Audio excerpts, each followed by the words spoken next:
Olá! Boa noite, tudo bom? Bem-vindos a mais essa live. Essa é a nossa terceira live dessa semana, porque hoje é o Dia Nacional de Conscientização da Misofonia. Então a gente vai falar um pouquinho a respeito de misofonia. Eu vou fazer uma live bem rapidinha, vou só dar uma pincelada do que é misofonia, como que a gente diagnostica, o que a gente encontra, né? Ou como que a gente identifica a misofonia, para a gente dar uma pincelada, dar uma iniciada para a live que a gente vai ter na semana que vem. A gente vai ter uma super mega live na quarta-feira com o fonoaudiólogo Vitor, e ele vai falar um pouquinho sobre misofonia, mais especificamente, tirar dúvidas. Então espero vocês aí na live de quarta-feira também para falar de misofonia. Mas vamos lá, hoje é o Dia Nacional de Conscientização da Misofonia. A gente começou a falar a respeito de misofonia mais ou menos em 2017, graças à doutora Tanigan Sanches, lá de São Paulo, que lançou toda o Novembro Laranja, o Dia Nacional de Conscientização do Zumbido, da misofonia, da hiperacusia, que é amanhã, né? E a gente vai ter uma live a respeito de hiperacusia amanhã com a doutora Tatiana Gutierrez. Então, ela que lançou, ela que começou a trazer esses assuntos pra gente, e a partir de 2017, então nessa campanha do Novembro Laranja, foi acrescentado então a misofonia e a hiperacusia. Por quê? Porque na verdade a gente começou a identificar muitos casos de misofonia, pessoas que não tinham um diagnóstico adequado e consequentemente não tinham um tratamento adequado, vivendo sérias dificuldades, porque por mais que aparente ser uma coisa muito simples, não é. A vida das pessoas que têm misofonia é bastante complexa, é bastante difícil, e das pessoas que convivem com quem tem misofonia também. Então a ideia é a gente levar informação, levar conhecimento, não só para que as pessoas que têm misofonia saibam que têm misofonia e possam então buscar um tratamento adequado, né, e terem todo o conforto que merecem, mas também para os familiares poderem entender o que essa pessoa passa e o que fazer para ajudar, ou como conviver, ou como lidar com essa pessoa, e até como oferecer possibilidades terapêuticas, porque sim, a misofonia tem tratamento, e sim, a gente já tem relatos de cura da misofonia e aí na literatura. Então, temos possibilidades aí para quem tem misofonia também. Ela foi falada pela primeira vez lá atrás pelo Paweł Jastrzębow, que é um polonês que trabalha lá nos Estados Unidos, que foi quem desenvolveu a terapia de retreinamento do zumbido e hipersensibilidade. Ele já falava a respeito de misofonia lá em 1990. Então, os primeiros relatos a respeito de misofonia são lá de mais de 30 anos atrás. E o Jastrzębow comentava a respeito disso, mas a gente não tinha na literatura uma discussão muito profunda, a gente não tinha muito conhecimento. Então, de uns anos para cá, e que na verdade deve ter o quê? Uns 20 anos mais ou menos, que a gente começou realmente a estudar. Isso é muito pouco, né, para quem sofre de misofonia, né, ter 20 anos de estudo a respeito ou de se falar a respeito é muito pouco, inclusive porque são poucas as pessoas que têm conhecimento, inclusive poucos os profissionais que têm conhecimento a respeito de misofonia. E a gente precisa de uma equipe para poder tratar a misofonia, e muitas vezes a gente não encontra esses profissionais que têm este conhecimento e esse cuidado para dar um bom diagnóstico, dar um amparo que o paciente precisa e merece. Então vamos lá, o que é a misofonia? Ela é conhecida como a síndrome da sensibilidade seletiva a sons, né, ou 4S. O que é isso? A misofonia, se a gente for dividir essa palavra, miso quer dizer ódio, aversão, e fonia é sons. Então é um ódio, uma aversão a determinados sons. Então quem é misofônico, quem tem misofonia, não odeia todo e qualquer som. Ele tem uma reação super exacerbada, uma reação muito forte de ódio, de raiva de determinados sons. Sons como, por exemplo, o tic-tac de uma caneta. São coisas que incomodam bastante algumas pessoas que têm misofonia. Normalmente, os sons ligados à boca são sons que normalmente são extremamente desconfortáveis para quem tem misofonia.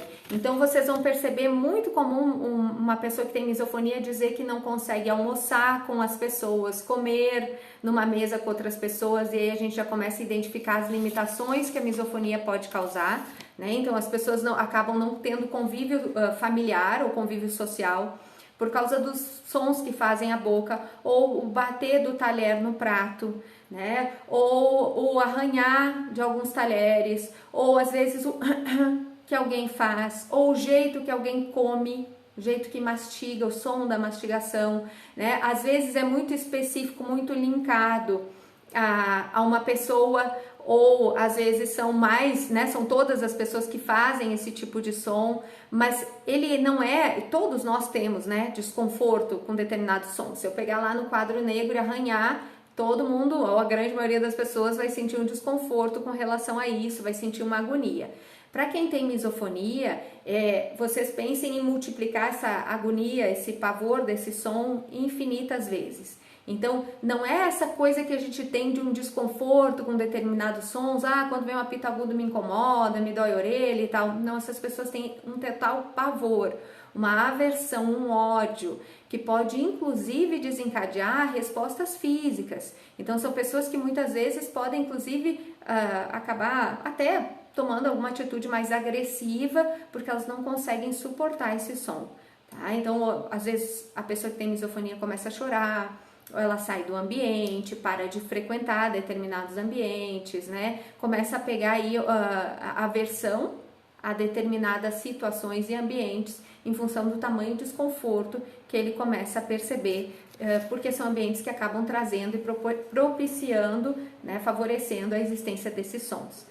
O que acaba acontecendo é que muitas vezes não é necessário nem o som, muitas vezes o movimento, o sinal ou até o ambiente que possa desencadear, que possa trazer esse som, que possa estar associado a esse som, já causa a aversão, já causa a sensação de afastamento, de raiva, de incômodo, porque já antecipa a possibilidade desse som surgir. Então a gente vai observar aí que muitas vezes o paciente com misofonia, ele tem desencadeado o desconforto dele não apenas com o som que gera misofonia, mas também com o ambiente, com o movimento. Às vezes você tira o som, mas se tiver lá na tela o movimento de alguém comendo, ele já sente a mesma resposta que ele sente quando ele escuta o som. Então a gente pode ter essa associação aí, tanto do movimento, da ação, da imagem, quanto a do som.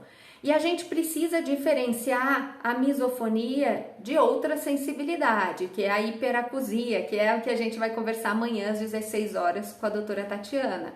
A hipersensibilidade, ela é diferente da misofonia, porque a hipersensibilidade, na verdade, a gente não tem um ódio, uma aversão a sons. A gente tem um desconforto, considerável, com sons que têm forte intensidade. No caso da misofonia, o desconforto, né, a raiva, não está ligada à intensidade do som. Ele está ligado à característica do som.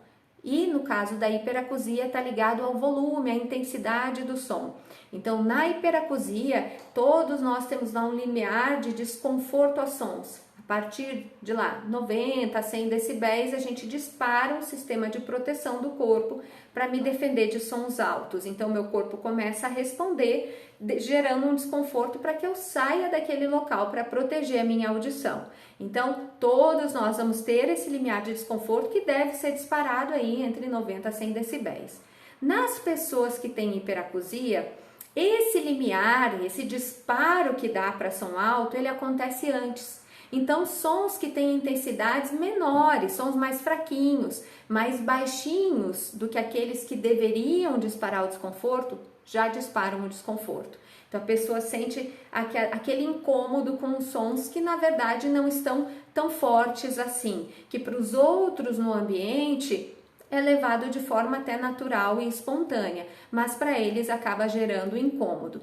A hiperacusia também é bastante limitante, tá? Porque a gente vai deixar, por exemplo, a pessoa que tem hiperacusia não vai frequentar o cinema. Eu costumo dizer que o cinema é sempre o teste final do meu paciente. Ele consegue ir no cinema e passar o filme inteiro lá assistindo, com aquele som forte e tal, pronto, ele tá de alta. Realmente a hiperacusia foi-se embora. Porque é um som forte, né? É um paciente que não vai num barzinho, que tem música mais forte ou que tem muito barulho, se incomoda muitas vezes com a praça de alimentação de um shopping quando tá muito cheio, Shows nem se fala, né? Um paciente que não vai para shows ou para qualquer coisa do gênero. A hiperacusia, ela pode estar ligada ao zumbido ou não. Então, a gente tem boa parte das pessoas com hiperacusia, a grande maioria, 80 e tantos por cento, mais de 80%, eles vão ter zumbido associado. Tá? Então, a gente tem aí muitas pessoas com hiperacusia e zumbido estão associados, porque são vias muito próximas, são vias auditivas, lá no córtex auditivo, lá no cérebro, a região que está com alteração, tanto no zumbido quanto na hiperacusia, é a região auditiva, é a via auditiva central. Já na misofonia, a gente tem ali uma confusão entre a via auditiva e o sistema límbico, e é por isso que as respostas são tão emocionais para esses sons na misofonia. Então a misofonia acaba gerando respostas muito fortes, muito emocionais, porque ele tem essa confusão, essa alteração ali das vias entre a via auditiva e o sistema límbico, entre outras áreas que acabam, né? A gente tem aí para o zumbido também outras áreas do cérebro que também estão envolvidas, na hiperacusia também, na misofonia também não é diferente, mas assim a gente olha com um pouco mais de detalhe para a questão da via límbica, do sistema límbico, quando a gente está falando da misofonia.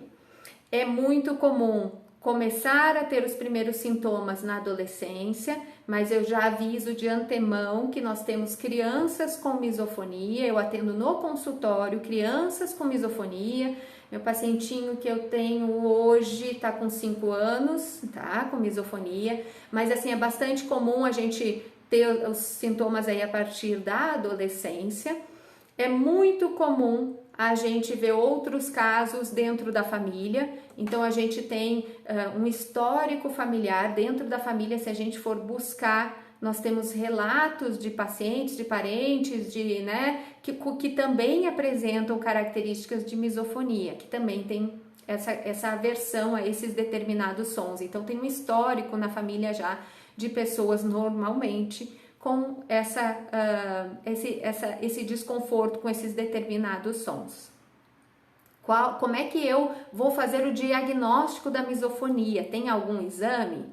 Então, diferente da hiperacusia, porque para a hiperacusia eu tenho um exame, que é o limiar de desconforto a sons. O limiar de desconforto a sons é um exame que a gente faz na nossa rotina diária, principalmente quando a gente vai, por exemplo, colocar um aparelho auditivo no paciente. Muitas vezes a gente faz o limiar de desconforto para poder ver aonde que ele começa a ter desconforto e poder ali dar uma comprimida aí na região de estimulação para não chegar aí numa zona de desconforto para ele. Esse limiar de desconforto a gente usa para ver se o paciente tem a hiperacusia.